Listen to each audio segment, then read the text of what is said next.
Hello and warm regards from Next IAS team. Welcome to another episode of Daily News Analysis. The topics that we are having today in the Explain section involve: the first topic is Heartland wins Booker.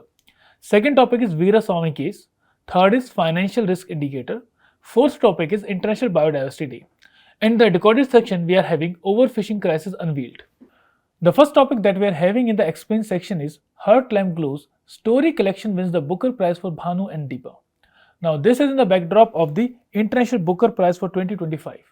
This topic becomes relevant from paper GS1 in the Art and Culture section. And basically, this topic is relevant from the prelims point of view. Now, what is the news? Heartland, that is a book written by Bhanu Mushtaq. It was originally written in Kannada and was translated into English by Deepa Bhasti, is the winner for the International Booker Prize for 2025. Now, Deepa Bhasti has become the first Indian translator to win this Booker Prize. So, Deepa Bhasti is the first Indian translator who has won this prize. Secondly, Bhanu Mushtaq is the second Indian to win this prize. The first Indian was Gitanjali Shri, and she wrote Vir Smriti, which was translated into English by Daisy Rockwell, and the title was Tomb of the Saint. So originally, the first recipient of this International Booker Prize was Gitanjali Shri. Now, she wrote the book Vir Smriti. This Vir Smriti was translated into English by Daisy Rockwell, and the title was Tomb of the Saint. So in 2022, this was the first time when an Indian won this prize. Now, this is second time in 2025 that this International Booker Prize is won by an Indian. Now, here both the translator as well as the writer are from India itself. That you should be knowing. This is the importance of the news. Now, next thing is that something about this Heartland book. Now, it is a collection of 12 story books which have been written between 1990 and 2023. It is a chronicle of the life of the women and girls in a patriarchal communities in the southern India. So it is basically about the challenges that a girl, that a woman, that a female faces in an Indian society, especially with respect to southern India. It is the first book that is written in Kannada and have won this prize. And this is the first time in the history that a collection of the short stories book has been given this prize, this International Booker Prize. Now, what is the significance here? The significance is very simple. It would open doors for the Indian rich regional languages to gain a widespread readership, because it is going to motivate writers as well as readers to read these books. Secondly, the collection shows how religion, society and politics demand unquestioning obedience from women, and in doing so inflict an inhumane cruelty upon them. Now, next is something about this International Booker Prize. Now, you might have heard about a Man Booker Prize, which was later on named as Booker Prize. The Booker Prize and the International Booker Prize both are different. Booker Prize is given to those literature which are originally written in English only, whereas International Booker Prize is given to those literatures which are not written in English and has been translated. So, this International Booker Prize is for those books or literature which are written in different language and has been translated into English. Both the writer as well as the translator both get this prize. So that's why we have seen here that both Banu Mushtaq, who was the writer, as well as Deepa Bhasti, who was the translator, both have got this prize. Whereas this Booker Prize is given to the person who write, or given to the writer of that particular book. Why? Because Booker Prize is given for the English literature only, the original literature which has been written in English. Now, next is this International Booker Prize. It is an award hosted in United Kingdom. It is given on annual basis and for a single work of fiction or collection of short stories translated into English and published in United Kingdom or Ireland. The prize money is £50,000 for the winning title, shared equally between the author and the translator. Now, after this discussion, you can answer this MCQ and post your answers in the comment box. The second article in the Explain section is about the Vir Swami Case. When can a sitting judge face an FIR? Now, this topic is in the backdrop that Vice President Shri Jagdeep Dhankar called for a revisiting the Supreme Court's K. Vir Swami judgment. This topic becomes relevant from GS paper 2 in the Indian Polity and Constitution topic. Now, what is the news? The news is that Vice President held that in-house inquiry ordered by Supreme Court into the unaccounted cash found at the residence of Justice Yashwant Verma does not hold any constitutional premise or legal sanctity. So it means to say the in-house inquiry that has been ordered by Supreme Court is not having constitutional backing as well as having no legal backing. And Vice President has sorted that an FIR should be registered against the Justice Yashwant Verma for having unaccounted cash. Now, if we go for the judicial accountability, we have basically two mechanisms in which judicial accountability can be ensured. One mechanism is the provided by the Constitution of India under Article 124 and 218. Second mechanism is by this Vir Swami Case or judgment of 1991. So we are going to see both and see how this judicial accountability is ensured in India. Now, with respect to the constitutional provisions regarding removal of a judge are as follows. Article 124 and Article 218 of Constitution of India provides for the mechanism through which a judge can be removed. It says, Article 124, Section 4, it says, a judge of a Supreme Court shall not be removed from his office except an order of the President. So there should be an order of President after an address by each house of the Parliament. That means that President can pass this order only when both Lok Sabha as well as Rajya Sabha has given an address or they have passed a resolution, and that resolution should be passed with a majority of the total membership of that house as well as 2/3 majority of the members present and voting. That means a special majority. So, the judge can be only removed if the President passes an order, and that order can only be passed if Lok Sabha and Rajya Sabha, that means both houses of the Parliament, individually passes a resolution with a special majority for his or her removal. Now, has been presented to President in the same session. That should be in the same session. It should not be like कि एक हो गया monsoon session में और दूसरा हो रहा budget session में. The resolution by both Lok Sabha as well as Rajya Sabha should be passed in one session only, and that should be by special majority. And what are the grounds? The grounds are proved misbehavior and incapacity. The next thing is that the Parliament may by law regulate the procedure for the presentation of an address for the investigation and proof of the misbehavior incapacity of a judge under clause 4. Now, the Parliament has been given the power to frame a law according to which this representation can be given as well as investigation can be conducted. Only after investigation the resolution can be passed. Now, in this context itself, the Parliament has passed the Judiciary Judges Inquiry Act of 1968. Now, the procedure for the removal of the judge is being given by this Judges Inquiry Act. Basically, this Judges Inquiry Act provides for the manner in which the investigation will be conducted. Secondly, the manner in which the resolution will be presented in the House. After that, the procedure is provided in the Constitution itself. So, what does this Judges Inquiry Act and what does this Article 124 says? It says, a removal motion signed by 100 members in case of Lok Sabha and or 50 members in case of Rajya Sabha should be presented to the Speaker or the Chairman. So that means at least 100 members of the Lok Sabha can present such a notice to the Speaker, or 50 members of the Rajya Sabha can present such a notice to the Chairman. If that notice is being presented, then it is up to the Speaker or the Chairman to accept that or to reject it. Now, if that particular motion is being accepted by the concerned chairperson or the Speaker, then there will be a 3-member committee that will be investigating the charges that have been constituted against the judge. Now, after these charges have been constituted, after the inquiry has been done, that inquiry will be presented to both the houses. Now, if committee finds the judge to be guilty of the charges, misbehavior or incapacity, the house in which the motion was introduced can take up further consideration of the motion, that is removal of the judge motion. A special majority will be required by both the houses to pass that resolution.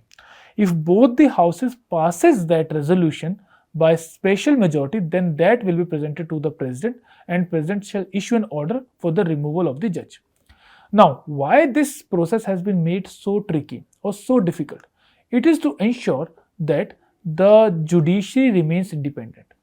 It is not interfered by the political motives or by the disgruntled petitioners. So, to ensure that they can function in an independent manner, the procedure has been made so difficult. Secondly, the requiring the procedure was also important so as to check the unbridled power that the judges are having. Now, this was one method. Second method is through the Vir Swami case. Now, the question comes is that can an FIR be registered against a High Court judge or a Supreme Court judge?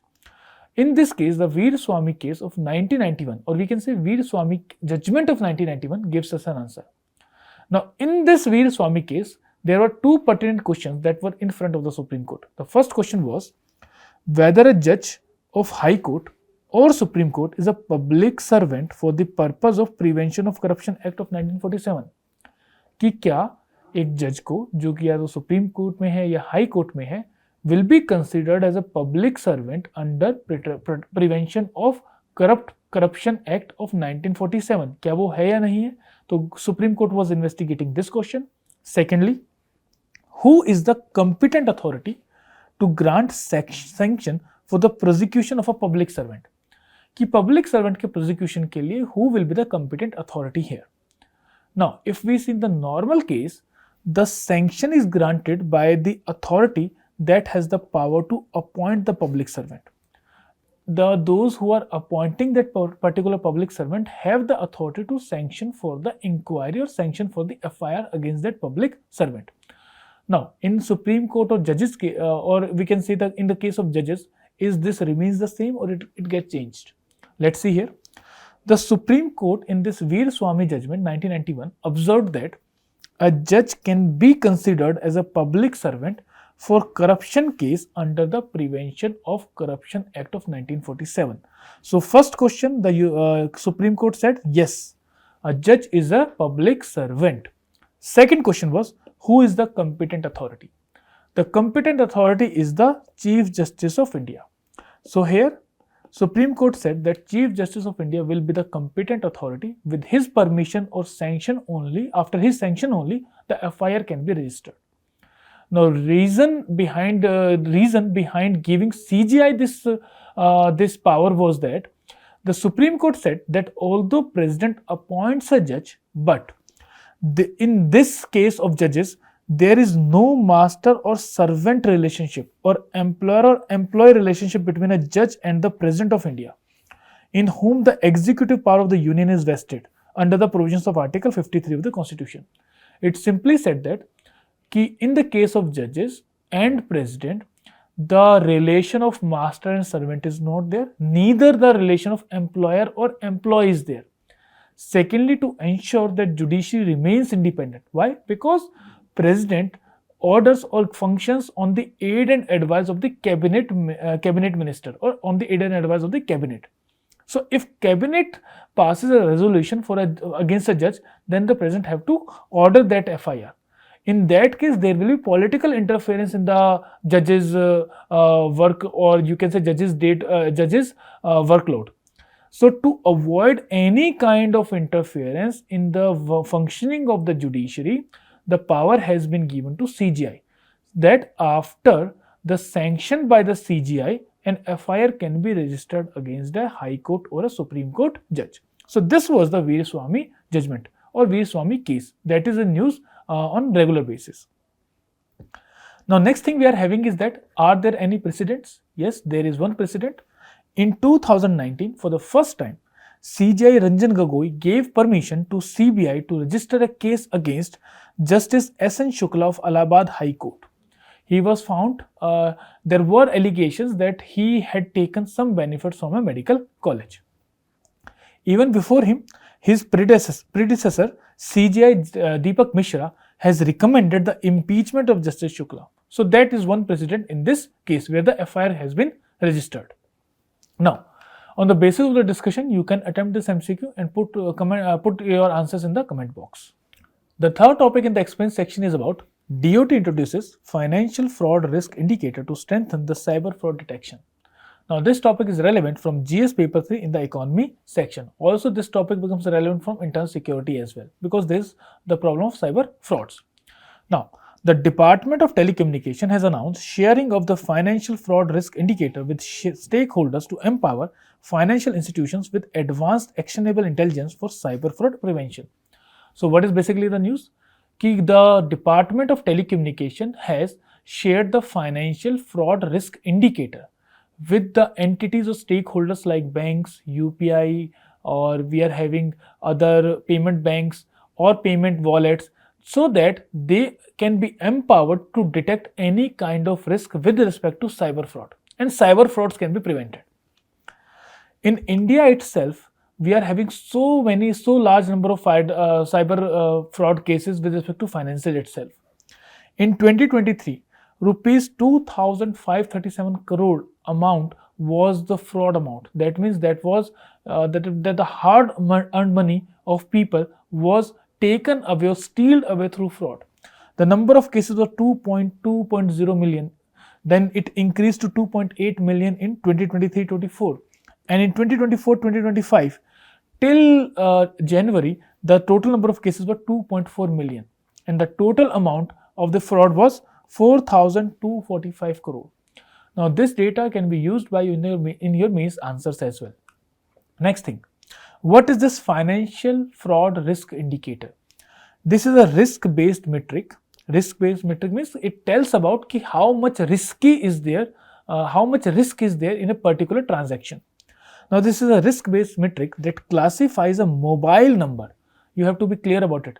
It is classifying a mobile number. For example, I am sending some amount to some other person, so that it will automatically tell me that the number to which I am sending the amount, it is a genuine number or it is a fraud number. So it will classify a mobile number to have been associated with medium, high or very high risk of financial fraud. That if I am giving money to some number, that number is fraudulent or that number is genuine account holder.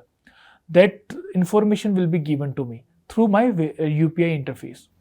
Now, it has been launched by Department of Telecommunication and it has been developed as a part of the digital intelligence platform that you should be knowing. Next, it is a multi-dimensional analytical tool of the DOT, and DIP processes input and shares alert in real time with the financial institutions. So the alerts are in real time so that the cyber fraud can be cut out at that particular moment itself. Next, the data inputs are from data inputs for this risk indicator: National Cyber Crime Reporting Portal under Indian Cyber Crime Coordination Center, then DOT's Chasku platform, then intelligence shared by the banks and the financial institution.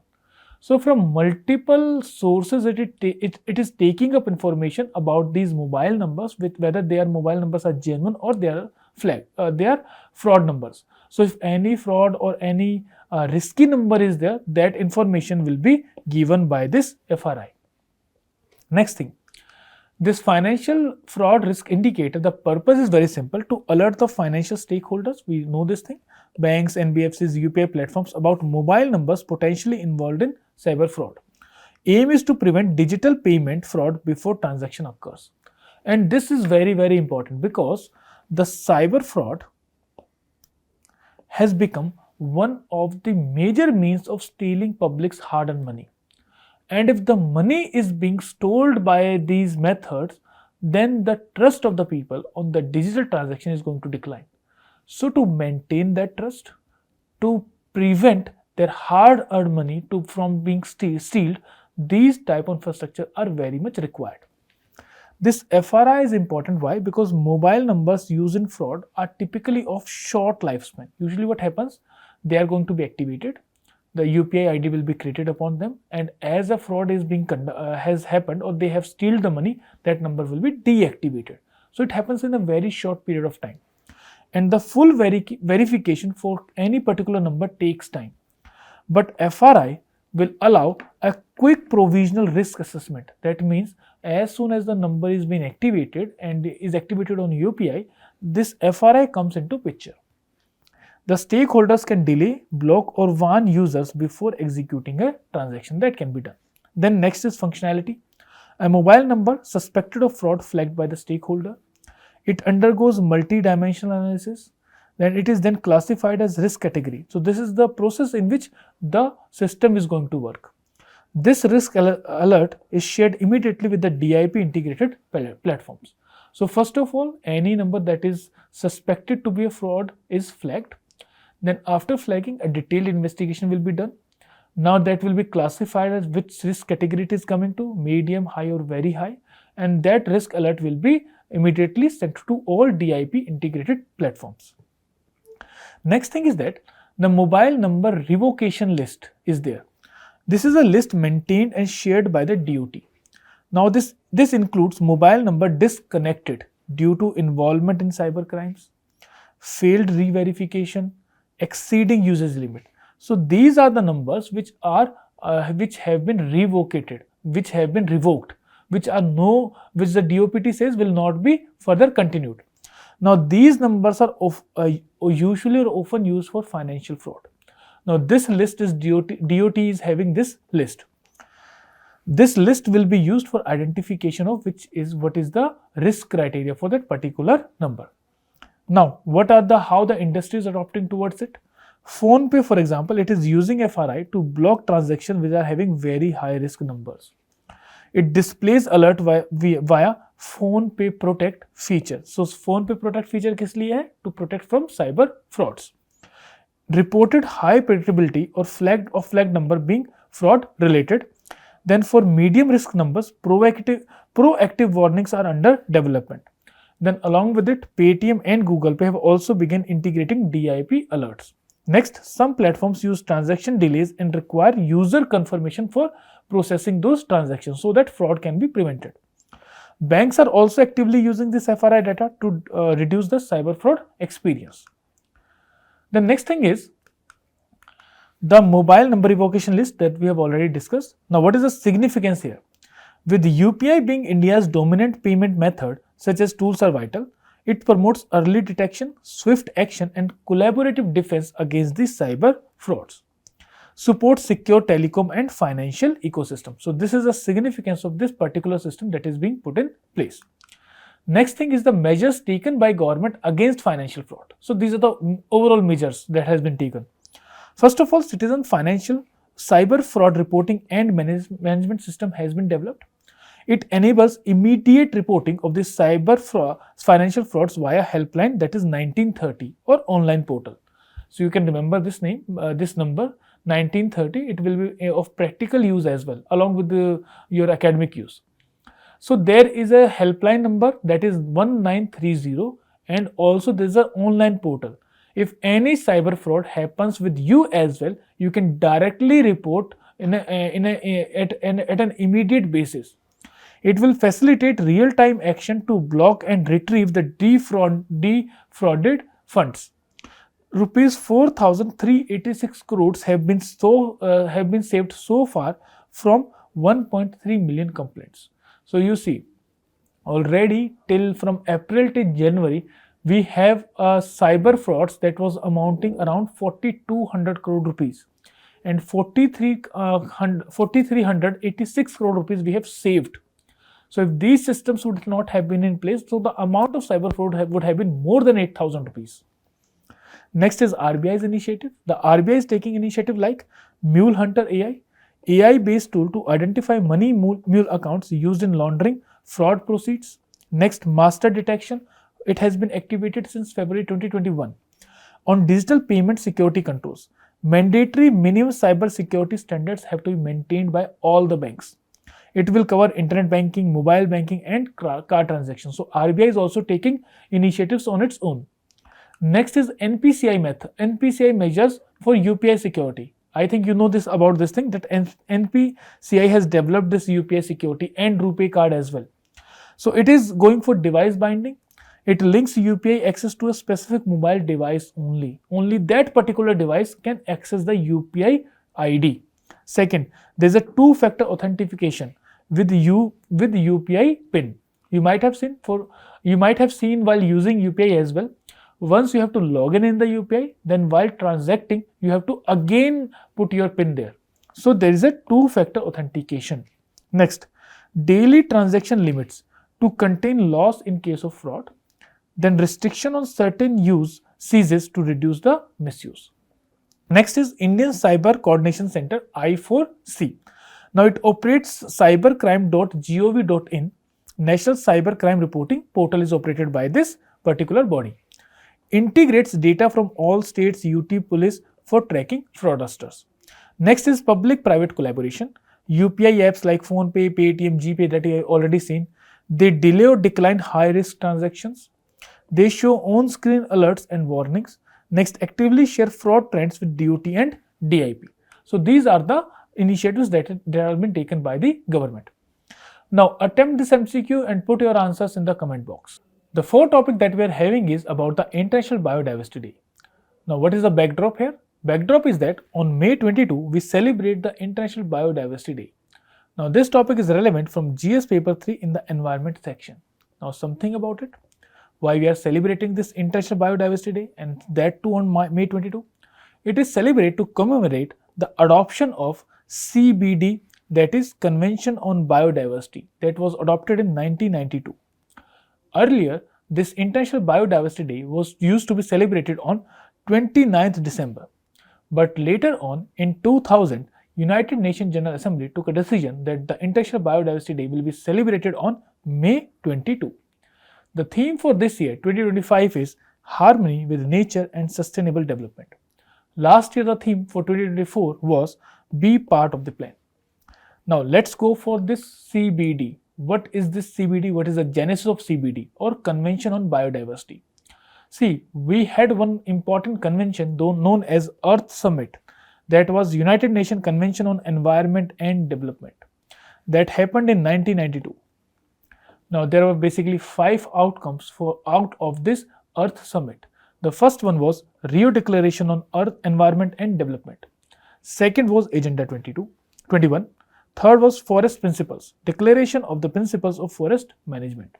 Then UNFCCC, United Nations Framework Convention on Climate Change. And lastly, Convention on Biodiversity. So you should know that UNFCCC and CBD both came out of this Earth Summit or United Nations Convention on Environment and Development. This you should be very much clear about. Now with this CBD, that is Convention on Biodiversity, what is this? This is an international legal instrument for the conservation of biological diversity.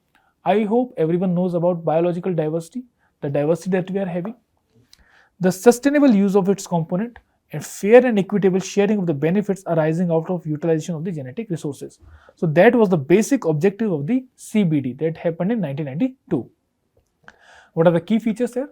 First of all, this is legally binding. That is very, very important because not all conventions or treaties are legally binding. Only few are legally binding. For example, Kyoto Protocol is there or CBD is there. These are legally binding treaties or legally binding conventions. The global participation, 196 countries including India are part of this convention. This CBD has 2 protocols and that are very important. You might have heard about them also. Cartagena Protocol and Nagoya Protocol on access to genetic resources and bio-benefit sharing. The Cartagena Protocol was on biosafety. So one protocol is on biosafety. Second protocol is on access to genetic resources and benefit sharing. Then India has enacted National Biodiversity Authority Act for this CBD. So we are having a National Biodiversity Authority which implements this Biodiversity Act of 2002 to implement the CBD provisions. The objective here is conservation of biodiversity, sustainable use of components of the biodiversity, then sharing of the benefits arising from commercial and other utilization of genetic resources in a fair and equitable manner. Then first important protocol is Cartagena Protocol on Biosafety that was signed or adopted in 2000. It was adopted on 29th January 2000 and entered into force on 11th September 2003. Cartagena Protocol on Biosafety to the Convention of Biodiversity. It is an international agreement which aims to ensure safe handling, transport, and use of living modified organisms. Living modified organisms means genetically modified organisms resulting from modern technologies. But it includes living modified organisms. It is legally binding, we have already discussed. And it is having one more thing, that is AIA, Advanced Information Agreement Procedure. This Advanced Information Agreement Procedure means that if one country, for example, India wants to send some kind of living or modified organism to any other country, then India has to give AIA, that is Advanced Information Agreement, to that particular nation.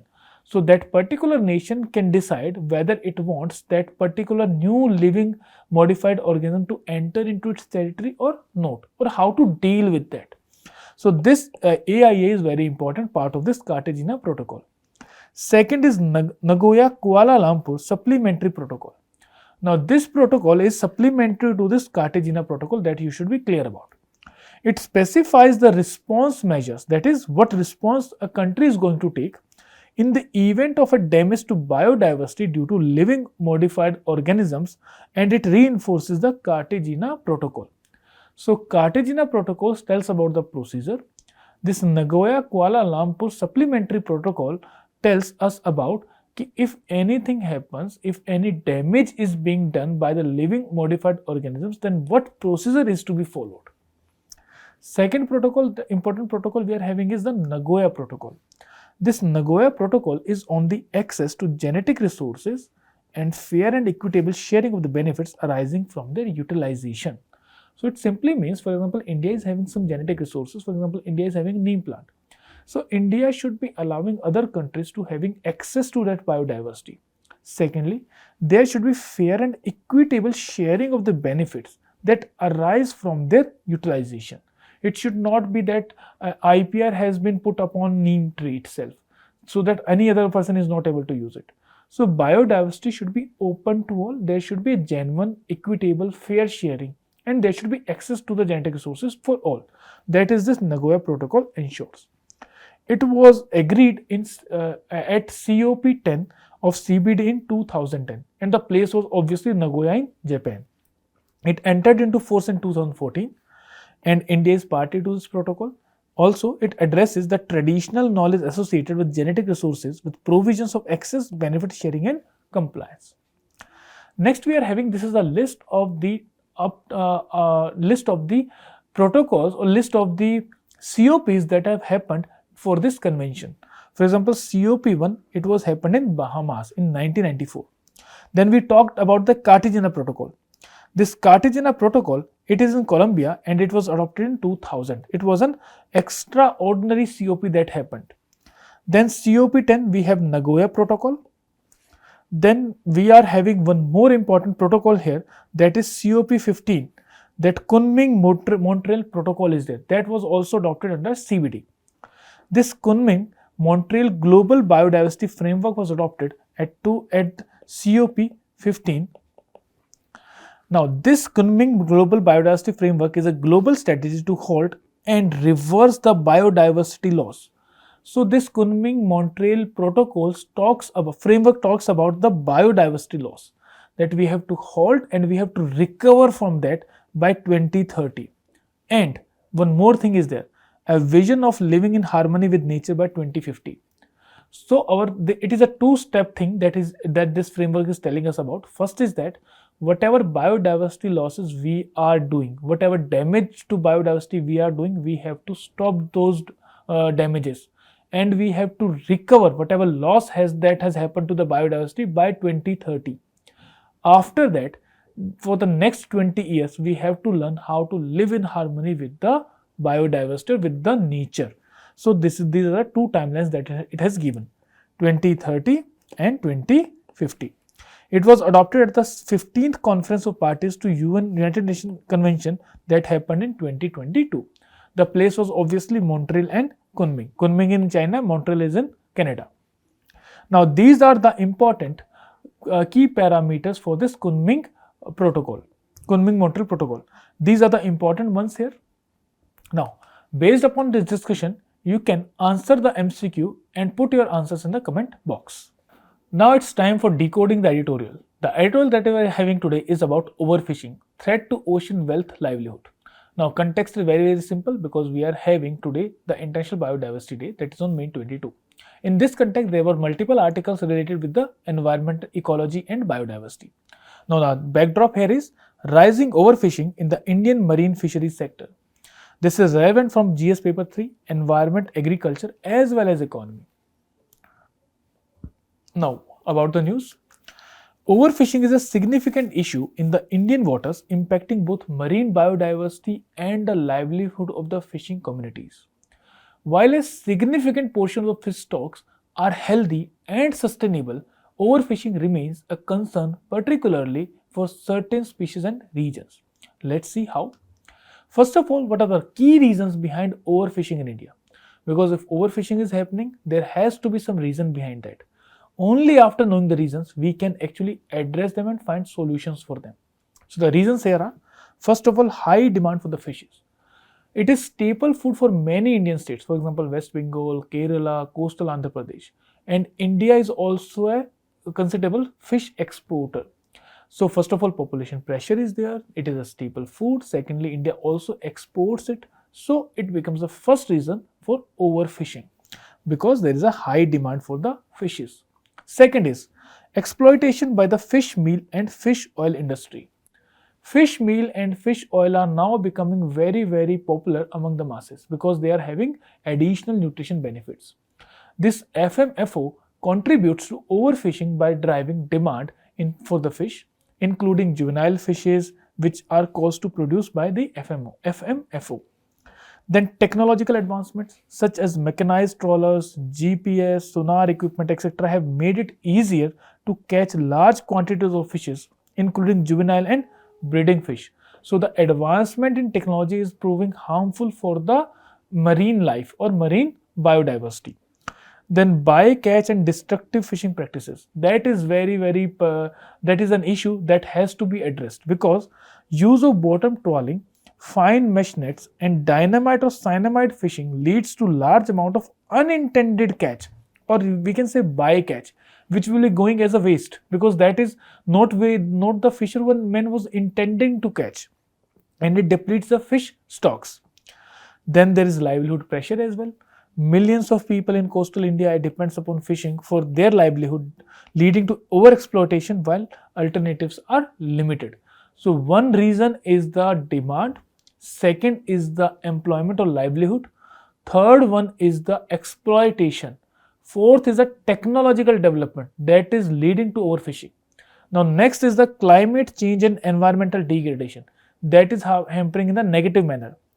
Degradation of mangroves, coral reefs, estuaries have reduced the fish breeding grounds, leading to smaller catches and increasing more aggressive fishing efforts.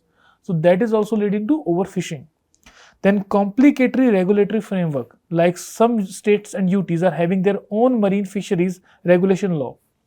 A species protected as juvenile in one state may be legal in the neighboring state, and that's where the fishermen go for fishing there. That is also leading to localized overfishing in those areas.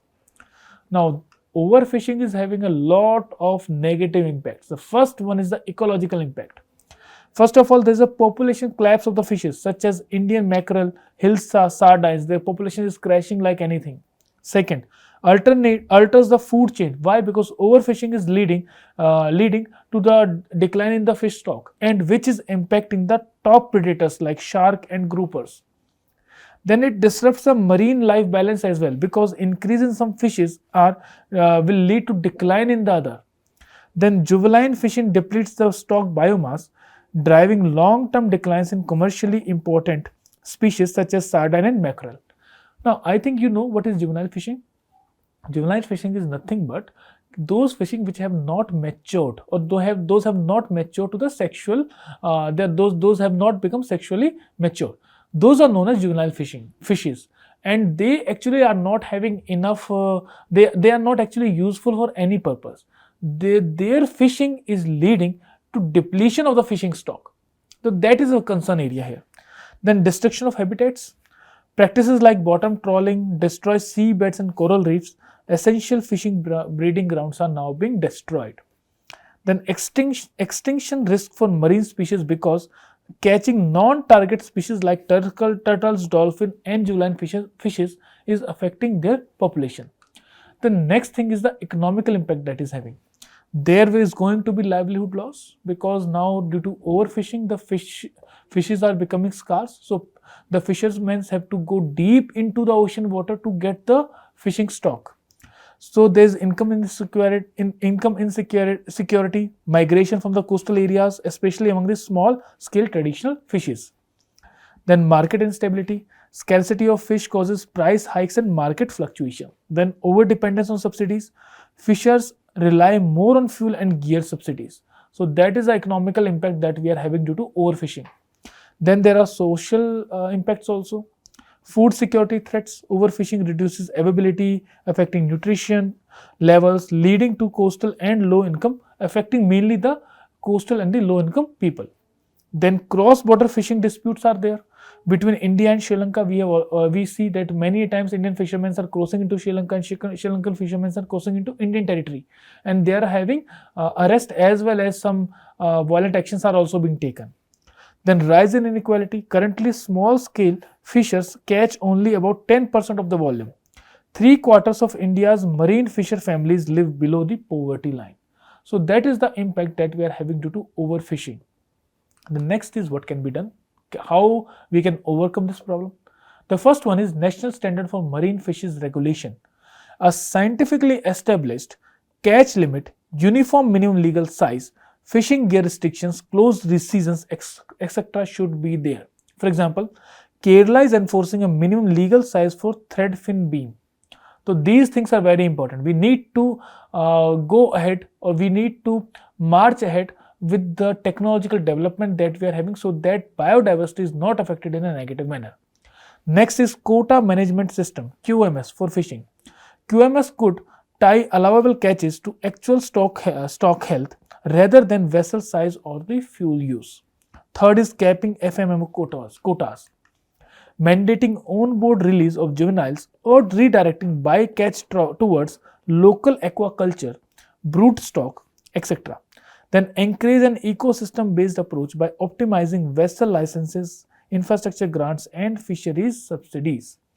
Then bolster the enforcement with well-equipped patrols and real-time reporting tools. So there need to be monitoring as well. Then community-led oversight is also required. Empower fisher cooperatives and village councils as co-managers of local marine protected areas and breeding sanctuaries.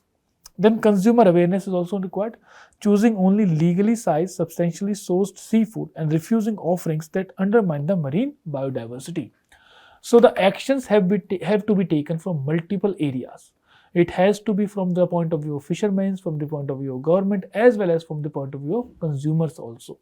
Because a concentrated effort can only help us in having a proper fishing which is sustainable in the nature.